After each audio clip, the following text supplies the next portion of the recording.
विधानसभा के चुनाव बहुत नज़दीक आ चुके हैं, तो क्या कुछ कहना चाहोगे? पहले अपना परिचय दीजिए। मेरा नाम रौनकी कपूर है।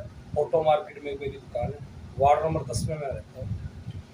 हमारे ऑटो मार्केट में कुछ दिन पहले जब टिकटों की उल्टा पुल्टी चल रही थी, तो एक भाजपा के नेता अमन चोपड़ा जी वो आए और वो हमें कहने लगे भी आप हमारे को वोट देना है। तो मैंने उनको यही बात की भी हम तो जी गोकुल सेतिया जी के साथ लगे हुए हैं, चाहे वो आज़ाद लड़े चाहे किसी पार्टी से लड़े। तो उनसे हम वैसे बैठे पंचायत में बैठे थे जहाँ हमारे सिंगला साहब बैठे थे और हरसूख सोडी जी थे और एक संदीप है, एक मूंगा वकील है हमारे, वो बैठे थे और उनके साथ एक मुकेश मेहता जी है वो आए थे और एक उनके साथ रिक्की सोडी है वो भी आए थे, उनके साथ गाड़ी में आए थे। तो और एक दो आदमी थे, मैं उनको जानता नहीं था, उनके साथ आए थे। तो हम उनको वैसे पूछने लगे भी अगर आपको टिकट नहीं मिलती तो कांडा साहब को टिकट मिलती है, कांडा साहब अपनी पार्टी से लड़ते हैं और क्या बीजेपी उनको सपोर्ट करेगी? उन्होंने ये बात कही भी, हमने हाईकमान को ये बात कह दी है बीजेपी को भी, बीजेपी के हाईकमान को भी, हम कांडा की सपोर्ट नहीं करेंगे, हम घर बैठेंगे। ये पंचायत में मैं कसम खा के जा रहा हूँ आपके सामने, उसका मैं चाहे वो कहे भी मैं झूठ बोल रहा हूँ, तो जितने आदमी थे हम उसके मुंह के ऊपर होने को तैयार हैं।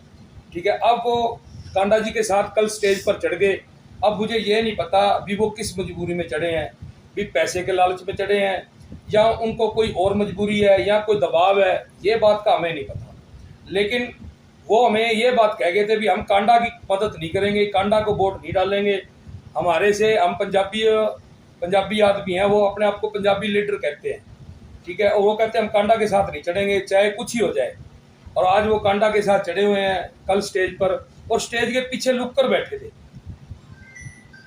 और उसका मेरे पास फोटो भी है, अगर आप कहो तो मैं आपको दिखा सकता हूँ। उनकी फोटो है, ये देखिए, ये देखिए, ये पीछे कांडा साहब के स्टेज पर चढ़े हुए हैं